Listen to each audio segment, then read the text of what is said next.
Ya, selamat sore rekan-rekan pemuda. Kita akan membahas lanjut pembahasan kita mengenai Alkitab. Sebelumnya mari kita satu dalam doa. Bapa di dalam surga, kami tahu Alkitab itu sungguh benar. Namun di dalam hati kami seringkali mungkin kami ragu di tengah-tengah perkataan dunia ini yang mengganggu pikiran kami, di tengah banyak hal yang mungkin membuat kami memikirkan ulang.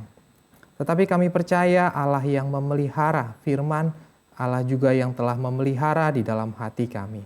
Pimpinlah kami Tuhan untuk kami boleh melihat, belajar dan juga menikmati kebenaran firman Tuhan. Secara khusus di dalam persekutuan pemuda ini, Tuhan pimpinlah kami. Di dalam nama Kristus Yesus kami berdoa dan bersyukur. Amin. Ya, temanya apakah saya yakin Alkitab itu firman Allah? Ada yang pernah meragukan?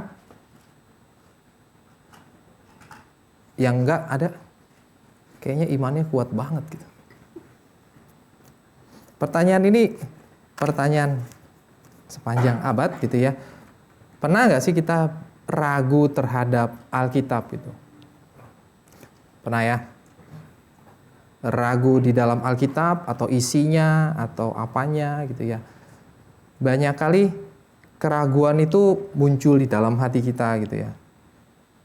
Kadang-kala juga kita mungkin bertanya, sebenarnya yang kita baca ini benar-benar yang ditulis penulis aslinya nggak? Ini kita bicara ribuan tahun perjalanan tuh kan. Yang menulis perjanjian lama itu sebelum Masehi. Dan yang menulis perjanjian baru itu pada abad pertama. Dan di dalam perjalanannya itu kan agak-agak aneh gitu ya.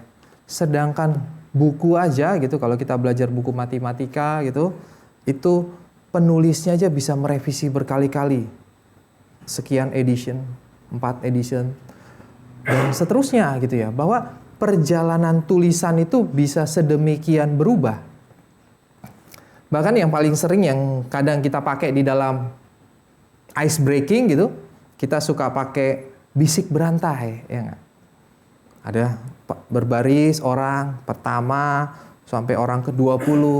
Kalimat yang dikasih tahu ke orang pertama, terus ternyata paling terakhir berubah. Si A ngomong apa, terus orang yang ke-20 nggak ngomong hal itu gitu. Ini kerangka berpikir yang diberikan kepada kita untuk pertanyakan, yakin Alkitab itu benar-benar firman Allah? Atau jangan-jangan bukan gitu. Di dalam pergumulannya banyak orang yang memikirkan hal ini dan menemukan gitu. Kalau kita sering dengar mungkin cerita Yesus memberi makan 5.000 orang. Wah, itu kan cerita yang fantastis, bukan? Terus orang bilang, nggak mungkin lah bisa ada porsi makan 5.000. Tim konsumsi yang pernah di sini tim konsumsi tahu caranya bawa makan buat 5.000 orang itu bagaimana caranya mendatangkan kontrak sama vendor, bagaimana bisa bikin kontrak untuk 5.000 orang makan, itu nggak masuk akal. Nggak mungkin. Lalu dia pikir, oh iya jangan-jangan orang dulu itu tradisinya itu makan bawa bekal. Semua bawa bekal. Dan waktu Tuhan Yesus bilang, kamu harus memberi kamu makan. Murid-murid datang, Tuhan tapi saya cuma punya 5 roti dan 2 ikan. Itu juga bukan punya saya Tuhan, punya anak kecil ini gitu. Wah, Tuhan pakai, terus kirim. Lalu karena semua orang lihat, anak-anak aja bisa kasih makan. Masa kita nggak rela? Ya udah kita buka bekal masing-masing. Akhirnya semua buka bekal, sharing. Dan akhirnya semua bisa makan gitu. Akhirnya mereka bilang, begitu caranya mukjizat 5.000 orang bisa dapat makan pada waktu itu. Masuk akal nggak? Masuk akal dong. Yang nggak pernah bawa bekal sih mungkin nggak masuk akal. Saya bergantung kepada nasi padang, pada warteg yang ada di sana, saya bergantung, saya nggak peduli, gitu ya. Pokoknya ada sana makan. Tapi kalau kita ikuti pendekatan pemikiran ini, iya juga, gitu. Jadi mereka berpikir, dan ini pikiran-pikiran liberal, gitu ya, bukan pikiran Alkitab. Tetapi semua pertanyaan-pertanyaan demikian membawa kita memikirkan, masa iya Alkitab yang kita pegang ini itu sama dengan apa yang tertulis 2000 tahun yang lalu. Kok kayaknya agak-agak nggak masuk akal gitu ya. Bahkan salah satu ahli kritik teks yang terkenal, Bart Ehrman, ada yang pernah dengar Bart Ehrman? Itu dia dalam salah satu bukunya dia tulis begini. Kita tidak punya yang original, bahkan kita nggak punya salinan dari yang original, bahkan kita nggak punya salinan dari salinan original, bahkan kita nggak punya dari salinan yang original, yang kita punya jauh setelah itu. Bagaimana kita bisa yakin ini sama persis dengan yang ada waktu ditulis di sana? Jadi pertanyaan yang real gitu ya. Can I be sure? Bagaimana kita bisa yakin benar-benar firman ini ada? Bahkan Bart Ehrman menambahkan satu kalimat yang cukup fantastis. Dia bilang, dari seluruh terjemahan yang ada, dari seluruh manuskrip yang pernah ditemukan, setidaknya ada 400.000 kata yang salah di dalam keseluruhannya. Dan itu lebih banyak dari jumlah kata di Perjanjian Baru. Wah, ini Bart Ehrman salah satu yang mengguncang kritik teks pada masa itu, sekitar 2000-an. Itu betul-betul seorang ahli kritik teks yang nanya itu sesuatu yang pernyataannya nggak bisa diragukan. Dan dia bukan seorang yang kayak saya mungkin bisa asal bunyi, pakai perasaan. Dia enggak, dia penelitian. Dia betul-betul meneliti teks. Bahkan ada satu teks yang dia bilang, teks ini salah. Saya dapat perkamennya, saya pajang di meja saya. Untuk mengingatkan saya, panggilan saya sebagai kritik teks seperti apa. Ekstrim. Dan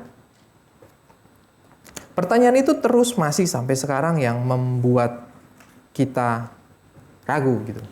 2007 juga saya pernah bergumul waktu itu menjadi apologet di Facebook, dan itu pertanyaan yang diserang biasanya kesalahan-kesalahan, penggunaan kata, inilah, itulah. Tetapi dari semua kesalahan itu, konklusi yang mau dikejar, Alkitabmu itu udah nggak asli, ya kan? Kita sering dengar dari rekan muslim kita lah. Alkitabmu itu udah dirubah, udah diedit, udah diganti, nggak sama lagi gitu. Dan dengan pernyataan itu dia pakai untuk ya udahlah nggak usah jadi Kristen, jadi Muslim aja. Terus kok jumping faith-nya jauh gitu ya, bicara soal itu terus balik ke sana, nggak masuk logika saya kalau gitu. Tetapi ini yang ada di dalam lingkungan kita gitu ya. Orang mempertanyakan original Alkitab, orang mempertanyakan benar nggak ini firman Tuhan, benar nggak ini bisa benar-benar kita pegang gitu ya. Dari materi yang kita akan pelajari, pada dasarnya dia bilang secara sejarah membuktikan Tuhan menjaga, Tuhan memelihara firman-Nya sepanjang sejarah. Dan itu ada di dalam Alkitab itu. Kita masuk ke dalam case yang pertama gitu ya. Ada satu cerita di dalam Alkitab, cerita tentang Raja Yosia. Raja Yosia itu di 2 Raja-Raja 22. Kita coba baca agak skimming gitu ya.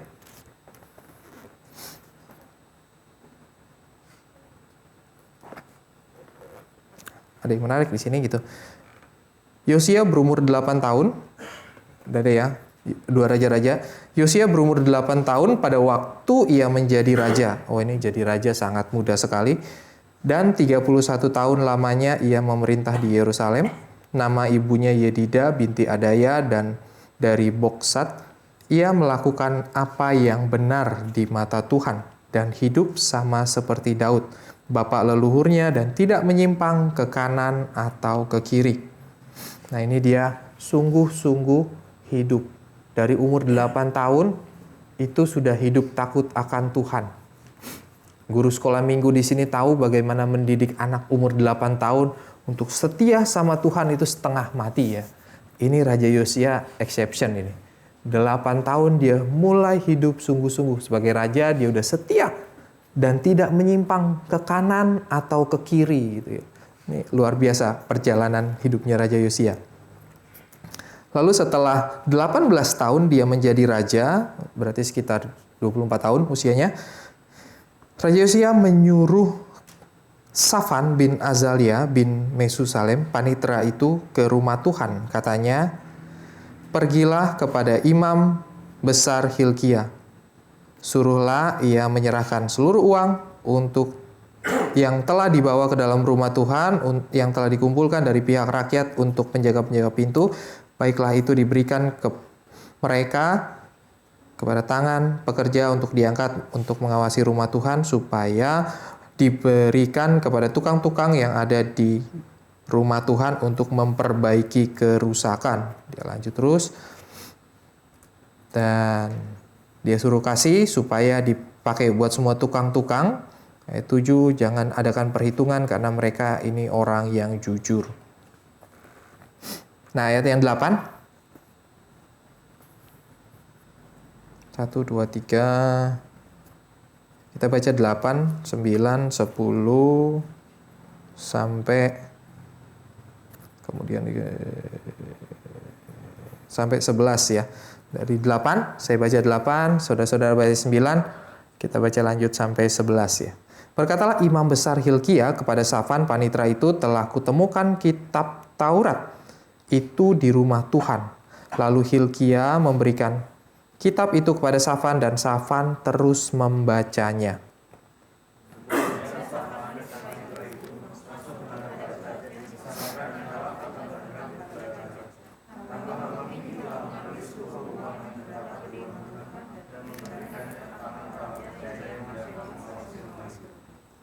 Safan panitera itu memberitahukan juga kepada raja, Imam Hilkia telah memberikan kitab kepadaku.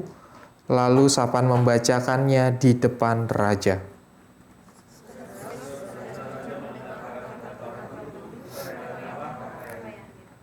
Ya. Dari potongan ini kita mendengar bahwa ada cerita bahwa mereka kumpulkan barang-barang persembahan dalam rumah Tuhan.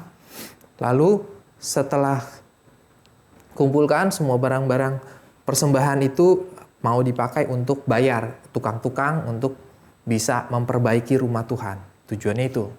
Tetapi imam nemu ada gulungan kitab. Ada gulungan baru nih. Gitu. Tas lihat, enggak baru, usang. Gulungan lama. Gitu. Dia kasih ke Safan, Safan baca. Waktu dia baca, dia tertegun. Dan setelah selesai, dia balik ke rajanya, ke Raja Yosia, kasih tahu raja ada juga nih satu tambahan cerita. Cerita apa? Ada satu gulungan baru yang ditemukan sama imam. Yaudah, coba bacain lah. Gitu. Waktu dia baca, ternyata yang dia baca serem rupanya. Makanya segitu dia dengar cerita itu, ayat 11 dikatakan Raja Yosia langsung mengoyakkan bajunya. Dan dia sadar bahwa itu serius gitu. Ada beberapa penafsir yang bilang bahwa kemungkinan yang dia baca itu dari kitab Injil, dari Imamat, Deuteronomi, itu keluaran bahwa peringatan Allah akan orang-orang Israel yang nggak mau taat, yang justru pergi kepada Baal, menyembah Baal, tidak menyembah Tuhan, akhirnya Tuhan harus nyatakan hukuman. Dan ini konteksnya, Raja Yosia udah sungguh-sungguh belajar dari firman yang ada padanya, tapi ternyata dia baru dengar ada firman ini gitu ya. Baru dengar ada firman ini gitu. Ini case yang pertama. Baru dengar ada firman ini, dan firman ini isinya teguran semua lagi. Isunya teguran semua, dan teguran itu justru buat dia bertobat gitu ya. Orang yang sudah jalannya lurus, tidak menyimpang ke kiri dan ke kanan gitu. Biasanya kita lihat orang kalau rohani kan rohani banget, orang rohani banget itu biasanya makin susah ditegur. Itu sebab waktu diskusi sama Ayub, rekan-rekannya, lu gak mau tobat nih karena dosa lu nih. Dosa yang mana? Kata Ayub. Ada, lu pasti cari tahu kan gitu, dikejar. Dosa yang mana? Gue udah sungguh-sungguh depan Tuhan. Temannya pasti tegur. Dan temannya bilang, bener-bener lu mentang-mentang sok rohani lu jadi gak mau terima teguran. Dan temannya menuduh gitu ya. Tapi orang kayak Raja Yosia yang sudah hidup lurus, nggak menyimpang ke kiri dan ke kanan, waktu dia dengar firman ini, dia baru dengar firman ini, dia mengoyakkan bajunya. Dan ini respon yang benar sebenarnya. Semakin orang makin hidup sama Tuhan, semakin sadar bahwa banyak hal yang harus diperbaiki dalam hidupnya. Semakin sadar bahwa banyak hal yang firman Tuhan itu tegur saya lebih banyak gitu. Bukannya membuat kita, saya sudah punya firman yang banyak, saya tinggal cerita gitu ya. Sebagai seorang hero yang bisa memberitakan banyak hal gitu. Enggak. Justru dari Raja Yosia kita belajar satu hal. Enggak loh. Dia dengar firman Tuhan isinya hukuman gitu. Dan hukuman yang keras kayak gitu, dia sadar ini suara Tuhan. Nah dari case yang ini dia mau kasih tahu sama kita bahwa ini Tuhan, salah satu cara Tuhan pelihara firman-Nya. Firman yang sudah pernah ditulis oleh Musa, diturunkan. Ada satu bagian yang terlepas, bahkan Raja Yosia nggak tahu ada bagian itu Tuhan preserve. Tuhan jaga sampai pada waktu ditemukan itu berguna gitu ya. Raja Yosia dikatakan bahwa dia satu-satunya yang setia. Sebelum dia nggak ada raja seperti dia, dan setelah dia nggak ada raja yang akan seperti dia, setianya luar biasa. Dan Tuhan pilih dia untuk temukan ini gitu, dan untuk temukan teguran. Jadi kalau kita ketemu sama, saya nggak tahu teman-teman bagaimana ya di dalam perjalanan gitu, biasanya kan kita suka kritik teman-teman kita yang karismatik, wah terjemahin Alkitab sesuka-sukanya, cari yang seneng-senengnya, cari yang enak di hati, cari yang bagus, cari yang berkat gitu. Tuhan memberkati engkau gitu. Wah ini firman buat saya. Engkau akan menjadi kepala bukan ekor. Oh ini firman buat saya gitu ya. Kita suka mengkritik teman-teman kita yang kayak gitu. Tapi sometimes kadang-kadang orang-orang yang demikian mungkin saja Tuhan izinkan ada di sana sampai ketemu kayak bagian kayak gini. Waktu dia dengar Tuhan tegur, dia bertobat gitu ya. Seringkali kita, saya nggak tahu teman-teman di sini, apakah dari lahir di GRI atau dari simpatisan, akhirnya lama-lama bertumbuh di GRI. Tetapi pada dasarnya bukankah ketika kita mendengar teguran, justru menarik kita makin dekat ke gereja? Iya nggak? Atau karena firman-Nya indah-indah di sini, menyenangkan hati saya, makanya saya makin senang di GRI. Ada yang kayak gitu? Enggak ya? Justru kita belajar dari Raja Yosia, justru ada satu tarikan itu untuk dia bisa bertumbuh. Ini adalah case story yang pertama gitu ya. Bahwa raja itu dipakai Tuhan untuk dalam tanda kutip mengembalikan gulungan yang hilang. Memang waktu saat itu kan pada perang-perang segala macam, banyak yang ketinggal, banyak yang kebuang, dan akhirnya itu juga yang dipakai gitu. Di dalam sejarah perjanjian baru awal-awal juga memang kita nggak punya tulisan asli karena faktanya demikian, bukan? Raja Nero membantai seluruh orang Kristen dan akhirnya semua yang ada tulisan-tulisan harus dibakar. Beberapa sejarawan melihat bahwa dengan kondisi kayak gitu mereka tetap berusaha menyalin lagi dan menyimpan tempat lain, menyalin dan menyimpan tempat lain supaya tetap ada preserve gitu. ini usaha manusia, tetapi dalam perspektif reform kita lihat ini pekerjaan Tuhan. Tuhan yang preserve ini gitu ya. Dari perjanjian lama kita tahu bahwa Tuhan itu baik gitu ya. Jadi yang pertama tadi kalau kita bicara soal historical evidence, sebenarnya masih banyak lagi sih. Cuma evidence itu di PL kita ketemu tentang ya kisah Raja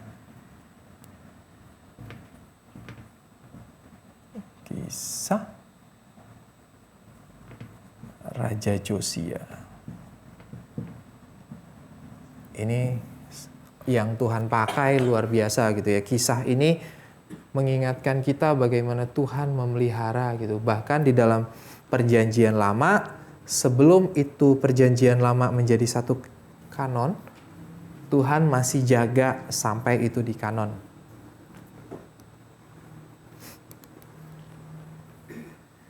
Case yang kedua gitu. Ini nggak tahu. Case yang kedua itu bicara soal Masoretic text.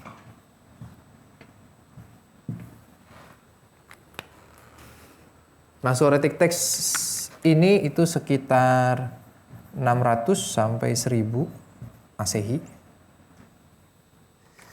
Masoretic text ini pada tahun 600 Masehi itu ahli-ahli Ibrani, yaitu orang-orang Yahudi, mereka sepakat untuk berkumpul, memikirkan untuk bagaimana supaya perjanjian lama itu atau Tanak yang mereka pegang itu nyampe kepada generasi berikutnya. Jadi mereka berusaha untuk menjaga bahasa mereka bisa dibawa terus ke sana. Mereka sudah punya scrollnya mereka panjang. Yang di STTRI itu kita dapat sekitar 15 meter panjang scrollnya. Itu terbuat dari kulit dalam kulit dalam sapi. Jadi ada kulit luar, ada kulit tengah, ada kulit dalam kalau nggak salah. Dan itu betul-betul lembut. Bukan kayak kulit, kalau kulit kan makin lama makin kaku kayak kerupuk. Dia betul-betul lembut, betul-betul Tuhan pinter gitu untuk pelihara. Dan itu mereka pakai ibadah. Tetapi gulungan yang mereka pegang itu semuanya konsonan. Jadi bahasanya mereka tuh di gulungan itu dari dulu diurutin ke sekarang itu semuanya konsonan, nggak ada vokalnya. Kalau waktu saya belajar Ibrani itu dibilang sebenarnya sih kita juga kayak orang-orang Ibrani, kata dosen saya. Kenapa? Iya kan, kalau nulis chat, zaman dulu YG, apa itu? Konsonan semua. MKN apa? Yuk kita MKN. Gitu. Oh makan gitu. Nah kita sama, kata dosen saya. Tapi waktu saya belajar setengah mati. Dan Ibrani itu betul-betul hanya huruf konsonan. Nggak ada vokal. Dan pada masa ini, mereka harus memikirkan bagaimana caranya supaya ada vokal. Karena A, I, U, E, O kan beda. Makan sama makin, walaupun hurufnya sama-sama MKN, ini kan kita bisa bilang ini makan, makin, mokon, gitu kan. Banyak. Opsinya banyak. Jadi, mereka bergumul, saya tahu, anak saya tahu, tapi generasi berikutnya tahu dari mana cara bacanya ini. Karena waktu dia salah baca, salah arti. Jadi mereka bergumul untuk membereskan hal itu. Dan pergumulan mereka itu 400 tahun. Merumuskan itu. Dan mereka nggak buat kayak gini. Kan misalnya MKN, terus ya udah biar orang tahu jadi gini. Makan. Selesai kan permasalahan? Enggak. Mereka preserve, huruf ini nggak boleh berubah. Ini orang Masoretic text. Huruf ini nggak boleh berubah. Jadi kita harus tambahkan vokal di mana? Di mana-mana katanya. Jadi kita bisa taruh di bawah, di atas, bawah, di atas, bawah. Jadi vokalnya mereka itu disebar di antara huruf-huruf ini gitu. Itu hurufnya Ibrani. Bentar ya.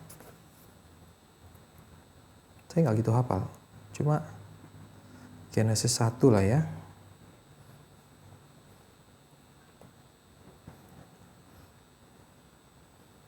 Misalnya in the beginning gitu ya. Ini saya.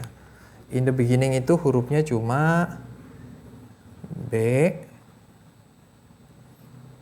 Resh, Bere, Shit,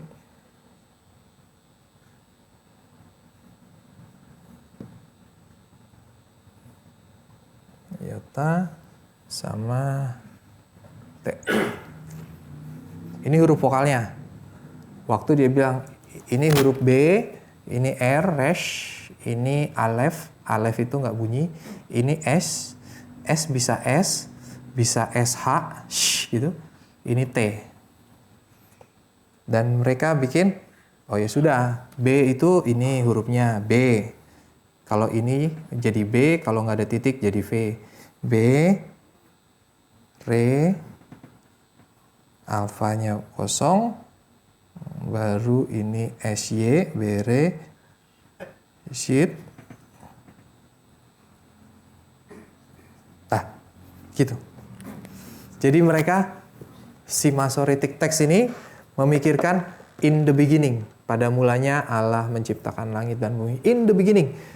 Mereka tambahin ini supaya huruf di sini itu nggak berubah, tetapi mereka masih bisa baca dengan benar. Karena kalau ini Bereshit, kalau kita ganti jadi gini jadi Barashit, atau ini juga jadi Barashit, atau kalau nggak di sini ditaruh di sini jadi Barasot, karena titik atas O gitu. Gitu ya. Jadi mereka betul-betul memikirkan dan meramunya selama 400 tahun supaya generasi berikutnya bisa tetap baca gitu. Jadi kalau teman-teman kita yang ahli bahasa Ibrani, dia baca harus pakai ini gitu. Kalau ininya hilang, udah nggak tahu lah mau ngomong apa. Dan dia vokal semua. Nah, Masoretic text itu mereka lakukan ini dengan begitu baik gitu ya, supaya dia bisa preserve kata-katanya. Padahal ini tahun 600. Tahun 600 kekristenan sudah ada. Kekristenan dan Yahudi sudah terpisah. Bukan hal yang sama. Tetapi Tuhan masih pakai dia untuk buat ini gitu. Dan Masoretic text ini yang terkenal dipakai sama King James Version. Dan itu dia benar-benar pakai dengan baik gitu ya. Tujuannya supaya teks yang ada bisa dibaca dengan vokal yang benar dan tidak pernah salah. Pelafalan yang benar, intonasi yang benar, cara baca yang benar, dan dia berjuang mau preserve itu.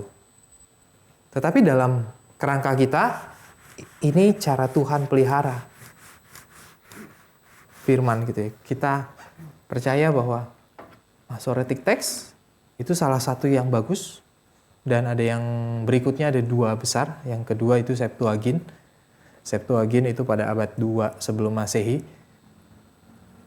Karena waktu itu dipercaya Septuagint itu orang-orang yang ada 70 ahli bahasa Ibrani dan Yunani untuk menerjemahkan dari Ibrani ke Yunani gitu. Jadi 70 orang disuruh dikumpulkan untuk menulis itu gitu. Jadi masing-masing tulis dan 70-nya dibandingkan.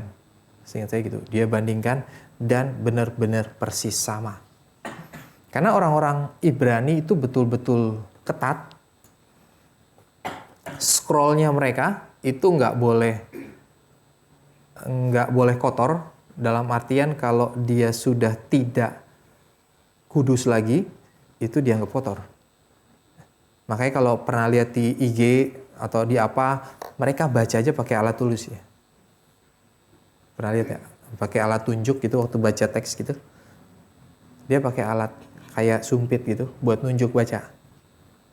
Kenapa? Karena kalau waktu tangan dia pegang, tulisannya kabur dikit, satu scroll dibuang. Mereka harus tulis baru, karena ini sudah tidak kudus, sudah tidak bisa lagi dipakai di dalam sinagog. Jadi seketat itu. Yang STT punya, STT pernah dikasih sama salah satu orang yang ngumpulin itu, dan dia bilang ini udah nggak kosher lagi, udah nggak kudus lagi, udah nggak bisa dipakai di sinagog. Makanya dia kumpulin, tapi umurnya sekitar 150 sampai 200 tahun. Jadi sebelum perang dunia itu sekitar awal-awal 1900 sampai 1800 gitu. Itu tulisan yang kita punya di STT. Kenapa sampai? Karena dia bilang itu dua gulungan yang berbeda yang dia gabungin. Nah, tapi intinya yang kita punya bukan yang betul-betul bisa layak dipakai untuk ke sana. Dan saking ketatnya mereka boros banget. Kalau nggak salah satu itu bisa 30 sapi yang harus dikorbankan untuk ngambil kulitnya doang. Jadi lumayan kan, kita bisa pesta potong 30 sapi. Enak. Nah, dan Masoretic Text berjuang untuk supaya orang-orang nggak salah lagi, karena itu gulungan segitu, buang segitu, salah dikit dibuang. Kalau masih bisa di recovery, ada yang bagian recovery-nya, tapi nggak semuanya. Nah, tapi ini salah satu kisah juga secara historis bagaimana Tuhan memelihara firman-Nya gitu ya.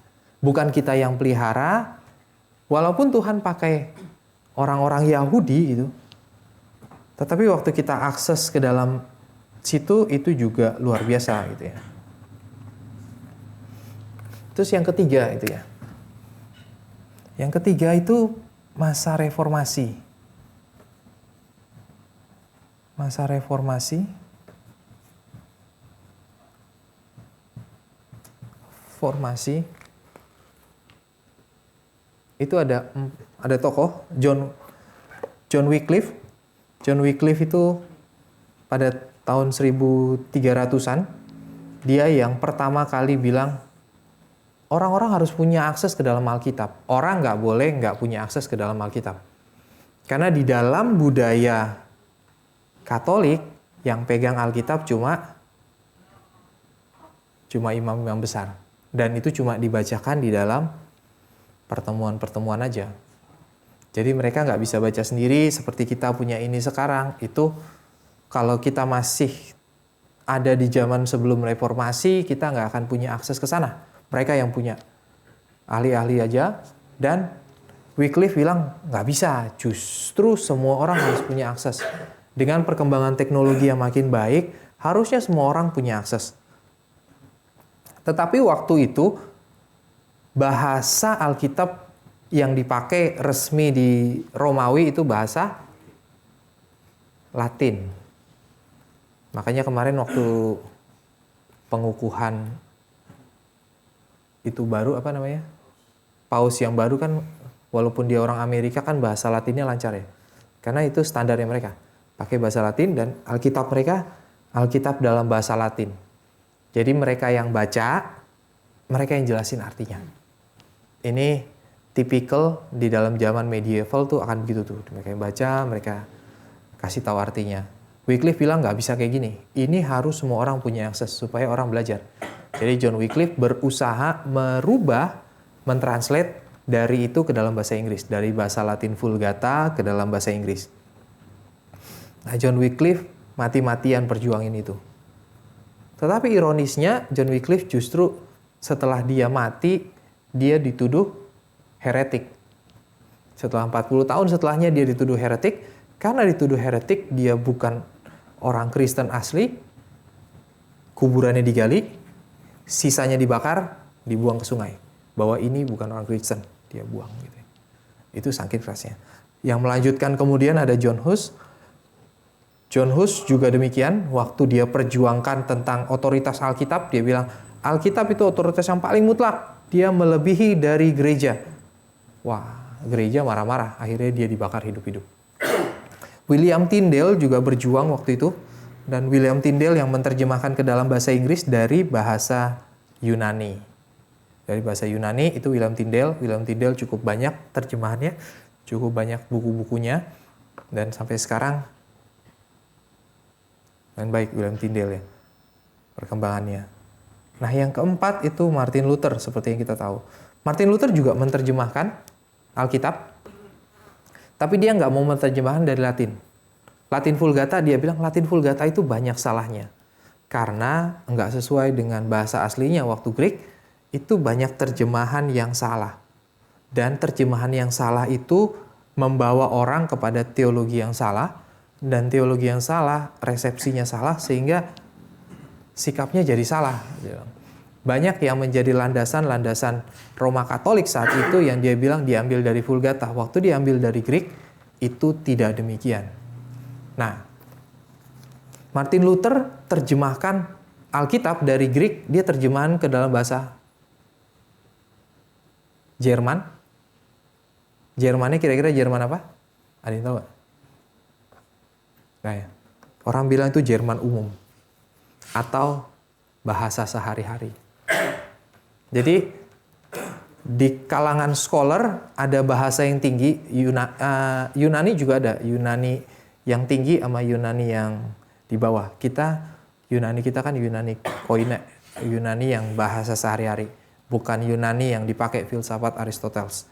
Nah, Martin Luther waktu memperjuangkan itu, dia perjuangkan juga sama seperti John Wycliffe, bahwa orang-orang harus punya akses kepada firman sendiri di dalam bahasanya sendiri. Sehingga bahasa Jerman itu bahasa sehari-hari, orang-orang ngobrol di sana, waktu dia baca dia ngerti firman itu apa. Dan ini yang diperjuangkan Martin Luther. Saking luar biasanya dia bisa menyelesaikan itu dalam hitungan 11 minggu untuk perjanjian baru. Dia terjemahin, dan itu dia selesaikan tahun 1522. 1522 dia sebarkan, baru keseluruhan Alkitab dia baru bisa beresin di 1534. Dan ini Martin Luther melihat perjuangan bahwa orang harus punya akses kepada firman. Orang harus punya akses. Kalau orang tidak punya akses kepada firman, bagaimana dia bisa bertumbuh? Kita sangat bersyukur untuk masa reformasi ini. Kalau tidak ada mereka yang memperjuangkan, kita mungkin tidak punya Alkitab kita sendiri. Tapi seringkali ironisnya kan, meskipun kita punya, kita juga susah baca. Ya, kadang baca semangat, kadang nggak semangat, itu ya. Terlepas dari fakta pergumulan kita, tapi kita harus bersyukur gitu ya. Ini perjuangan yang luar biasa yang dilakukan oleh para reformator ketika mereka memperjuangkan bahwa Alkitab harus sampai kepada semua orang. Oleh sebab itu, dari gerakan di Jerman itu melahirkan gerakan penerjemahan Alkitab seluruh dunia gitu ya. Bahkan kita ke dalam bahasa sehari, bukan hanya bahasa sehari-hari, bahasa daerah diterjemahkan juga. Di Indonesia itu sudah ratusan terjemahan. Kartidaya itu berjuang untuk menerjemahkan begitu banyak Alkitab ke dalam bahasa sehari-hari, juga LAI menerjemahkan. Semangatnya mulai dari sini, dari reformasi. Supaya semua orang bisa punya akses kepada firman. Dan waktu punya akses kepada firman itu adalah apa ya? Yaitu adalah firman yang benar dan tidak berubah gitu ya. Saya nggak tahu pernah ikutin diskusi, saya cuma lihat sekilas kalau nggak salah. Siapa namanya yang suka kritik Kristen itu yang dari Muslim?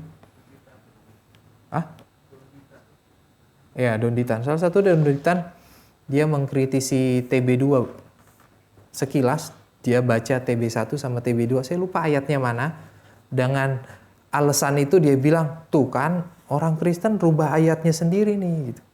Bahwa dia nggak percaya yang dulu terus dia bikin yang ini gitu ya. Padahal proses penerjemahan itu betul-betul sulit ya. Saya ikut kelas Ibrani Yunani kan dipaksa untuk belajar menerjemahkan gitu. Dan itu ternyata tidak mudah gitu. Terjemahan literal sama terjemahan dalam konteks memang ada beda. Karena terjemahan literal itu tidak semudah itu dibaca oleh semua orang gitu. Memang akhirnya perdebatan akan menunjuk, wah ini karena penekanannya nih gitu. Makanya orang Reform kan pakainya ESV pada dasarnya. Kenapa? Karena penekanannya seturut dengan apa yang dipikirkan. Wah dia kurang literal nih. Harusnya NIV lah gitu ya. Ini kan perdebatan di terjemahan ya. Tapi poinnya bukan di situ gitu. Poinnya Tuhan preserve. Kadang-kadang waktu kita membandingkan terjemahan juga kan itu indah juga ya. Banyak hal yang kita pelajari justru makin kaya, bukan kita makin narrow untuk lihat mana nih yang paling benar gitu. Kita tempted untuk itu, tapi kita tidak dipanggil untuk mencari pembenaran atas masing-masing terjemahan. TB2 yang kita pakai belakangan sekarang ini banyak yang baik, tetapi waktu bertemu sama dosen-dosen PL sama dosen-dosen PLB, mereka masih mengkritisi, oh yang ini tuh harusnya begini gitu.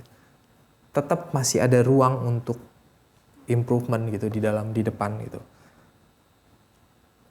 Tetapi ini yang Tuhan lakukan gitu ya. Tuhan preserve kita sampai kita bisa punya case ini gitu ya. Nah, secara sejarah masih banyak lagi yang mungkin kita bisa lihat menarik tentang ini gitu. Tapi yang baru-baru itu juga ada arkeologi gitu ya. Secara arkeologi itu ada hal yang baik kita lihat. Yang pertama itu adalah Codex Sinaiticus.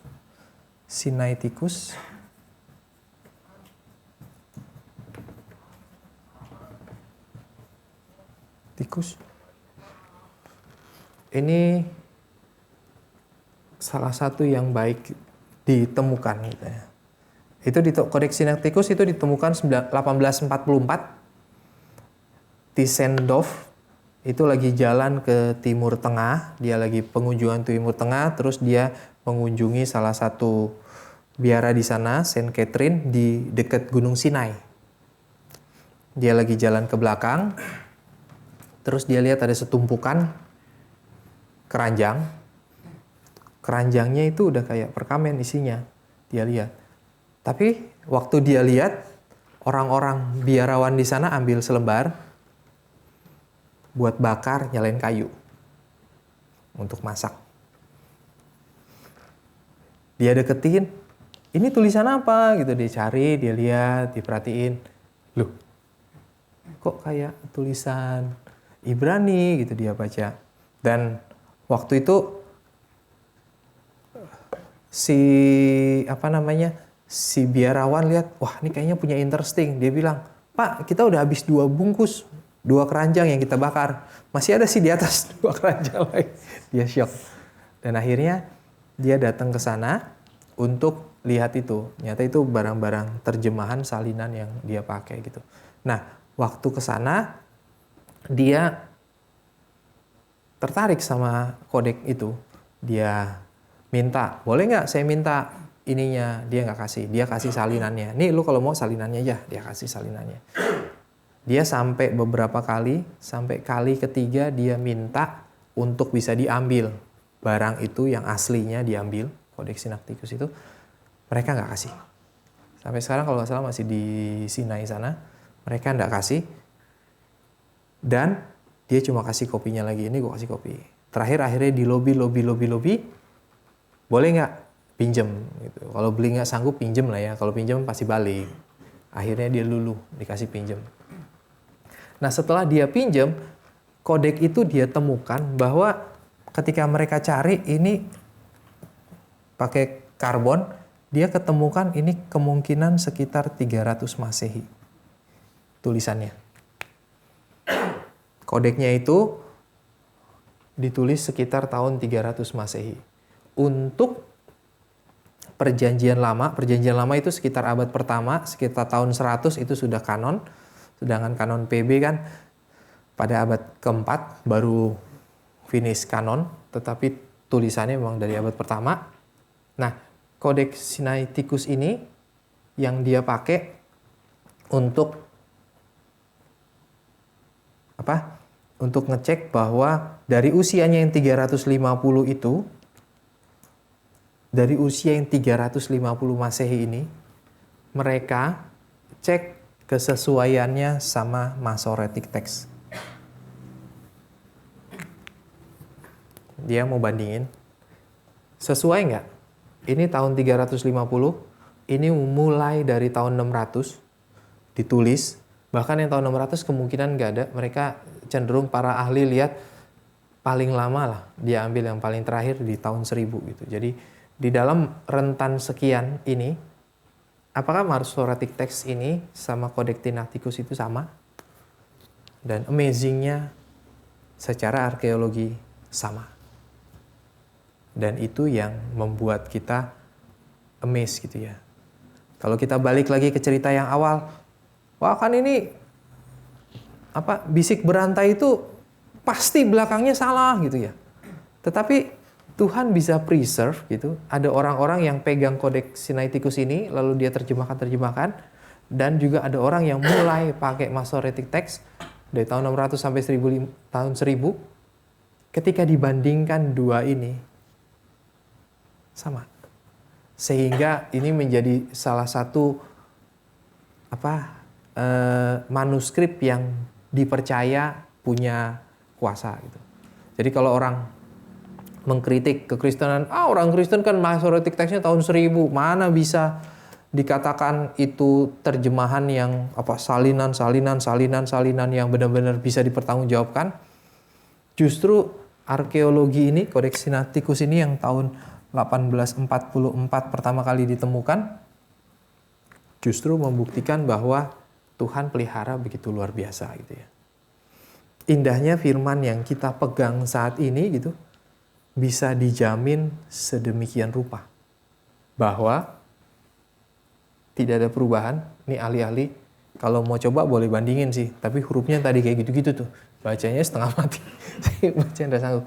Tapi yang ahli bahasa, mereka memastikan itu sama, nggak ada perubahan yang signifikan di sana.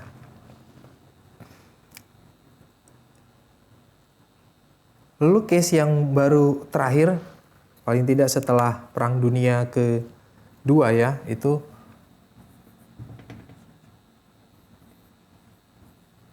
Dead Sea Scroll. Ini pertama kali ditemukan 1947.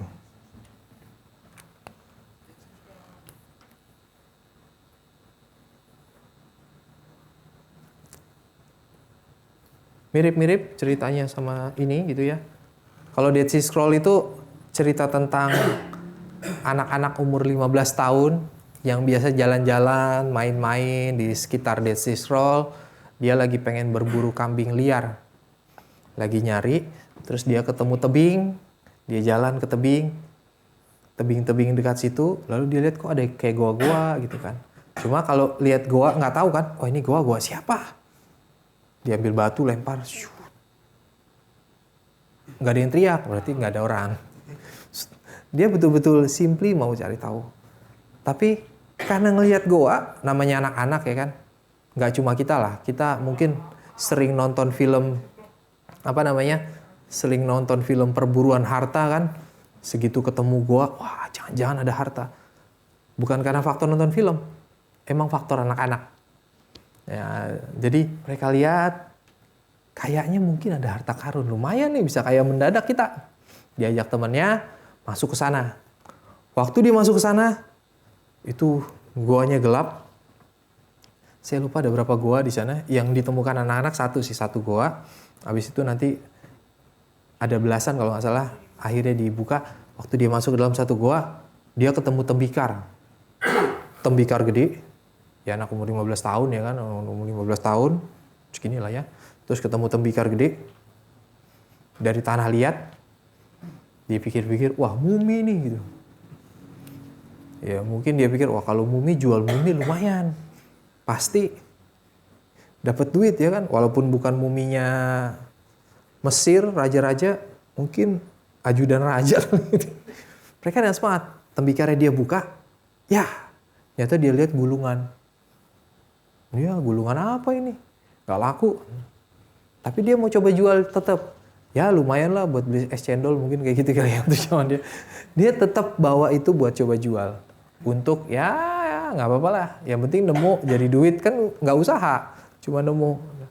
Nah waktu pada saat mau jual itulah ada ahli yang ketemu. Dan setelah ketemu akhirnya eksplorasi Dead Sea Scroll dilakukan gitu. Dan ada belasan kalau nggak salah gua yang akhirnya dia temukan. Dan kalau kita lihat referensi Dead Sea Scroll itu biasanya dia berdasarkan penomorannya itu berdasarkan nomor gua sama nomor tembikar, baru perkamennya berapa gitu ya, pecahan-pecahan yang ada.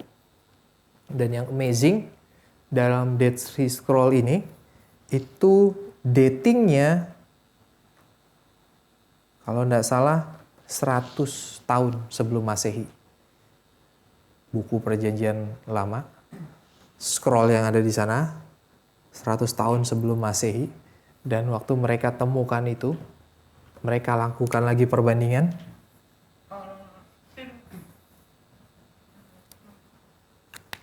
Dan waktu mereka lakukan perbandingan itu, hampir semuanya sama. Dan dia bilang bahwa ini dua penemuan arkeologi yang gitu indah ya. Bagaimana Tuhan bisa preserve firman itu benar-benar firman gitu.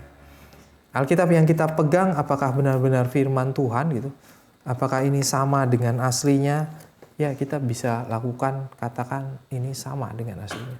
Dan ini betul-betul terjadi gitu dari dua arkeologi ini. Kalau kita belum pernah dengar Dead Sea Scroll, bahkan orang-orang pernah ketemu orang Muslim bilang, wah kan Dead Sea Scroll itu bikin iman lu makin goyah kan setelah penemuan. Nyata enggak gitu ya. Ada beberapa buku yang dulu saya pernah baca, salah satunya Darrell Bock, Dethroning Jesus yang membahas tentang ini, sama Daniel B. Wallace tentang Reinventing Jesus. Itu perdebatan historis, perdebatan kenapa Alkitab dipertanyakan, otentikasinya, perjalanan manuskripnya, itu di dua buku itu bagus banget. Kita bisa belajar banyak hal di situ, bahwa yang dituduhkan itu nggak pernah benar-benar bisa gitu. Balik ke yang tadi Daniel B. Wallace waktu bicara soal kesalahan misalnya si Bart Ehrman bilang kesalahan yang terjadi itu 400.000 kata yang salah. Dia bilang kesalahannya itu belum tentu salah gitu. Karena kalau kita lihat kan gini ya.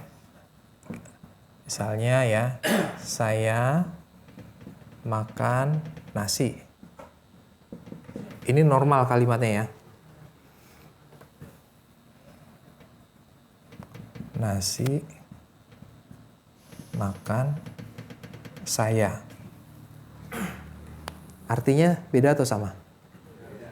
Beda. Di dalam bahasa Ibrani, di dalam bahasa Yunani ini sama.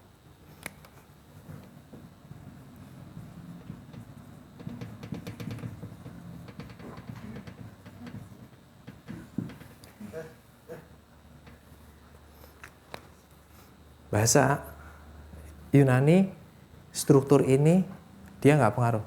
Mau ditaruh di mana, dia bisa tahu. Jadi meskipun saya makan nasi, ini kan yang standar ya.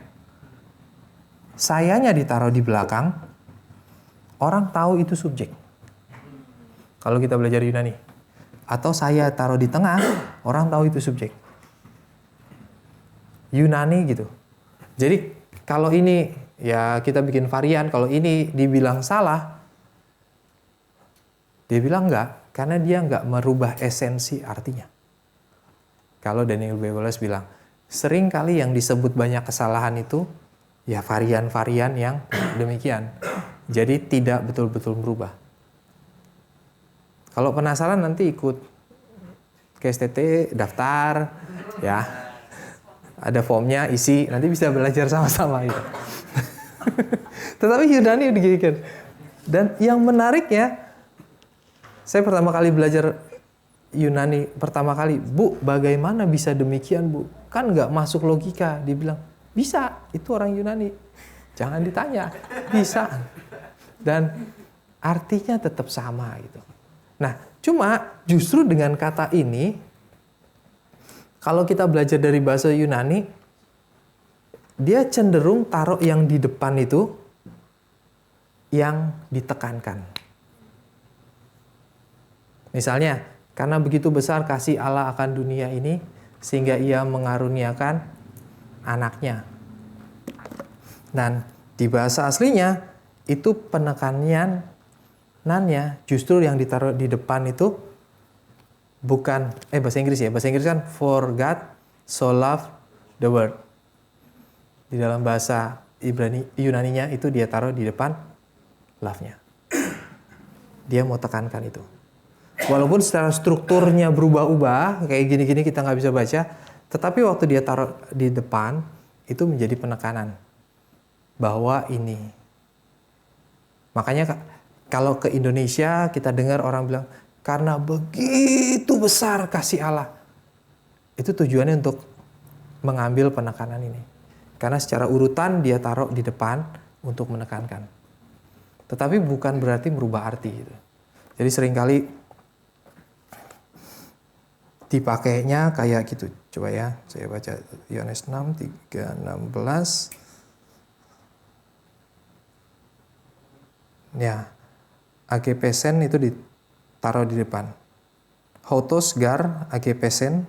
Gar itu di kata kedua malah. Hotos gar, hadepesen, hoteos, ton kosmon, hoste.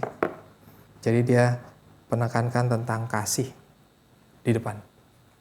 Tapi waktu kita baca bahasa Inggrisnya kan for God so loved the world. Love itu ditaruh kata yang berikutnya. Kenapa? Karena struktur kalimatnya begitu. Tetapi waktu kita dengar orang baca, dia pasti nekanannya for God so loved the world. Nah, itu diambil dari struktur katanya Yunani supaya kita bisa ngerti. Nah, jadi waktu Daniel B. Wallace counter Bart Ehrman, dia bilang, ya itu mungkin dia bisa hitung 400.000, tetapi tidak ada satupun yang benar-benar berarti secara masalah di sana. Kalau kata-kata yang digunakan itu di dalam Alkitab benar-benar utuh gitu. Jadi terjemahan ada variasi ya, ada variasi, tetapi bukan untuk berkata bahwa variasi ini menegasi variasi yang lain sehingga kita tidak punya satupun pegangan untuk percaya mana firman yang kita percaya gitu. Nah, dengan penemuan itu kita boleh ngerti. Nah, tetapi ada yang memang secara fakta kita mesti tahu, enggak semuanya demikian gitu ya.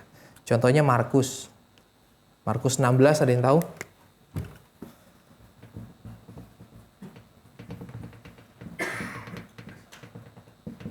Ayat 9 sampai 22 ya.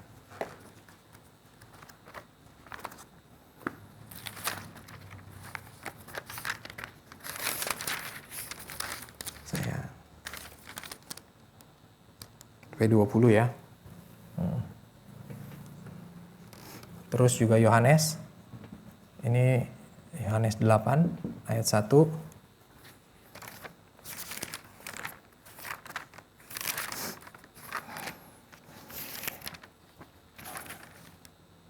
Sampai 11. beberapa ahli yang menyelidiki tentang kritik teks itu, dia bilang bahwa dua ini nggak ada di dalam teks aslinya. Dua ini ditambahkan kemudian. Ahli-ahli yang di belakang-belakang banyak ya, juga yang teksnya ditambahkan. Tahu ya, kalau ada kalimat yang ada begininya, ya itu yang ditambahkan. Sebab, 1 Yohanes, sebab ada 3 yang memberikan kesaksian di langit, dan juga ada 3 kesaksian yang memberikan di bumi, itu ada bracketnya. Bahwa ini itu ditambahkan. Kalau kita lihat di Alkitab, itu penambahan. Tetapi penambahan itu bukan untuk membuat kita ragu kepada firman Tuhan ini nggak benar gitu. Penambahan ini bukan membuat kita jadi ragu bahwa wah benar kan firman Tuhan itu sudah dirubah, sudah diganti sesuka-sukanya gitu. Itu kan tuduhan yang sering dipakai. Lukas misalnya, Markus misalnya yang tadi 16 ayat 9, karena di ayat 8 sudah ditutup dengan baik. Lalu mereka keluar dan lari meninggalkan kubur itu. Sebab gentar dan dahsyat menimpa mereka, mereka tidak mengatakan apa-apa kepada siapapun juga karena takut. Dengan singkat mereka menyampaikan semua pesan itu kepada Petrus dan teman-temannya. Sesudah itu Yesus sendiri dengan perantaran murid-muridnya memberitakan dari timur ke barat berita yang kudus dan yang tak terbinasakan tentang keselamatan yang kekal itu. Itu kalimatnya udah menutup. Gitu ya. Tetapi tiba-tiba ceritanya, setelah itu Yesus bangkit pagi-pagi. Nah, para ahli ketika menemukan memang ada yang tidak menyatakan ayat 9 sampai 20, tetapi mereka banyak beberapa para ahli bilang ya, ini ada nggak ada ini kan nggak mengganggu iman kita gitu ya. Bahwa cerita ini mungkin, ini kan cerita kebangkitan, mungkin Markus tidak mau tulis cerita kebangkitan, tetapi para penyalinnya pengen tulis, ya biar sama dengan yang lain, ada cerita kebangkitan ditulis gitu. Tetapi dia bukan mengada-ngada gitu, karena memang kebangkitan itu ada gitu ya. Karena di dalam Matius sama Lukas kebangkitannya ada. Jadi orang biasanya pakai ini ditambahkan karena memang itu mau menambahkan kisah kebangkitannya saja gitu. Kan enggak? Kalau yang kita punya hanya Markus, mungkin tuduhan itu kita bisa ragu ya. Tapi kita punya 3 Injil yang lain yang menolong kita mengerti bahwa Yesus benar-benar bangkit. Jadi ini tidak bisa menegasi, walaupun secara sejarah tidak bisa ditrace siapa yang melakukan penambahan cerita itu, ataupun memang sempat hilang, kayak cerita tadi kita yang pertama ya, ceritanya sempat hilang, terus ketemu, ada ternyata sebelumnya ditulis lagi ya, kita nggak tahu. Dan itu memang masih misteri, tetapi dari para ahli bilang ini nggak ganggu iman kita, nggak merubah iman kekristenan kita sedikit pun. Dan yang dari dulu yang paling saya suka itu justru sempat saya goyah itu yang Yohanes. Saya pribadi goyah waktu tahu faktanya bahwa di dalam Yohanes itu tidak ada dalam manuskrip-manuskrip asli. Ini cerita yang sangat terkenal. Cerita Yesus diperhadapkan kepada orang yang berzina. Harus lempar batu. Tapi Yesus nggak mau lempar batu, dia cuma tulis di tanah. Lalu bilang, siapa yang tidak berdosa boleh lempar duluan gitu. Dan itu cerita yang bagus sekali. Tetapi ketika para ahli bilang bahwa ini nggak ada di sana gitu, goyah. Di dalam kelas saya tanya Pak Yadi soal ini juga Pak Yadi bilang, ada nggak adanya ini ngerubah iman lu nggak? Alkitab kita kaya gitu. Perdebatan ahli di sana Ya, itu fakta perdebatan para ahli. Tetapi dia tidak mengganggu iman kita, bukan? Maksudnya, apakah dengan hilangnya ini seluruh iman kekristenanmu runtuh? Itu yang waktu pas diskusi dengan Pak Yadi ya. Oh ya udah. Akhirnya, ya kenapa? Karena kita berusaha preserve bahwa Alkitab itu harusnya tidak boleh berubah gitu ya. Tetapi bahkan adanya ini ya termasuk yang Tuhan izinkan gitu. Juga kan buku-buku selain Alkitab kita banyak baca, kita banyak belajar, tidak mengganggu kita. Tetapi dari dua cerita ini ya, ada yang Tuhan preserve, jaga, ada yang Tuhan izinkan tambah. Atau bahkan dalam kasusnya Paulus, pernah dengar ya, ada kemungkinan Paulus punya 3 Korintus dan 4 Korintus. Tapi Tuhan tidak izinkan surat itu sampai ke kita. Sampai ke zaman sekarang, Tuhan tidak izinkan surat itu terus ada, ya berarti nggak masuk kanon. Pernah dalam satu seminar tanya, Pak, kalau yang 3 Korintus itu ternyata ditemukan, 4 Korintus ternyata ditemukan, terus gimana dong? Lupa, profesor siapa waktu itu tanya, terus bilang, ya nggak ada hubungannya. Kanon sudah ditutup, kalaupun itu diketemukan, dia nggak akan merubah kanon. Dia akan menjadi tambahan yang memperkaya iman kita, tetapi bukan firman Tuhan. Karena firman Tuhan yang sudah digumulkan, yang sudah dibundel, dan yang Tuhan sudah ACC, apa yang kita pegang. Kanon kita yang pertama gitu ya, ini.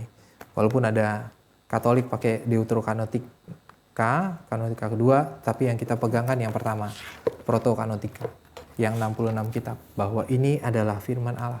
Ini adalah yang Tuhan firmankan buat kita gitu ya. Sehingga di dalam pergumulan kita, ketika kita bertemu dengan ahli-ahli yang demikian, ya mestinya kita tahu bahwa Tuhan boleh pelihara dengan begitu baik. Dan itu harusnya membuat kita bersyukur menikmati Tuhan. Di dalam anugerahnya, Tuhan sendiri yang menjaga, Tuhan sendiri yang memelihara, dan Tuhan sendiri yang menyertai perjalanan penerjemahan, perjalanan penulisan ulang. Di dalam segala sejarahnya yang ada, bahwa sampai saat ini, sampai ke tangan kita, masih tetap sama. Dia adalah firman Tuhan. Kiranya kita boleh yakin ya. Kalau kita pernah ragu, saya jujur pernah ragu, kalau kita pernah ragu, setelah kita belajar, setelah kita tahu bahwa bagaimana Tuhan betul-betul campur tangan, Tuhan betul-betul menyertai baik secara historis maupun secara arkeologi yang ditemukan di dalam penemuan-penemuan baru, justru bukan untuk menegasi apa yang kita percaya, tetapi untuk memperkuat apa yang kita percaya, bahwa tangan Tuhan yang menyertai. Amin. Apakah ada pertanyaan? Biar nanti kita tutup dalam doa.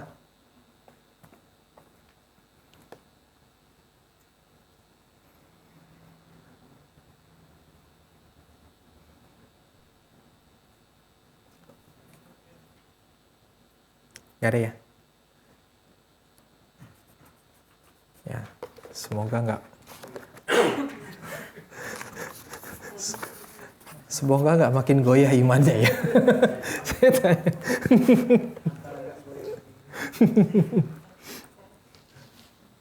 Kalau nggak ada kita tutup dalam doa. Nggak ada ya? Oke, mari kita satu dalam doa. Bapa di dalam surga, kami bersyukur kalau kami punya Allah seperti Engkau, Allah yang memelihara iman kami dan juga Allah yang memelihara firman-Mu boleh tetap ada sampai dengan masa kami ada saat ini. Kami bersyukur ya Tuhan, karena cinta kasih-Mu yang besar, yang Tuhan nyatakan melalui perjalanan-perjalanan sejarah. Kami bersyukur untuk banyak kejadian, sehingga kami boleh menikmati firman-Mu, bahkan di tempat kami sendiri masing-masing. Kami bersyukur untuk masa reformasi yang begitu ngotot untuk menjadikan Alkitab boleh dibaca setiap orang.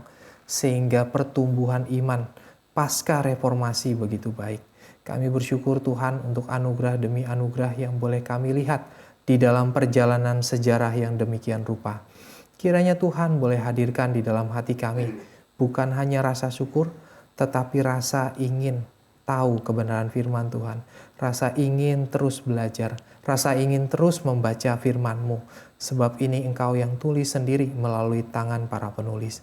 Berkatilah setiap pemuda di tempat ini ya Tuhan. Setiap kami boleh terus mencintai firman Tuhan dan bertumbuh di dalamnya.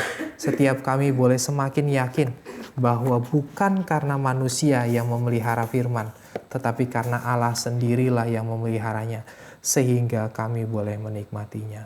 Terima kasih ya Tuhan. Terima kasih untuk kekuatan yang Tuhan berikan, sehingga kami tidak galau, sehingga kami tidak goyah di tengah-tengah dunia yang mungkin meragukan Engkau. Di dalam nama Tuhan Yesus kami berdoa dan bersyukur. Amin.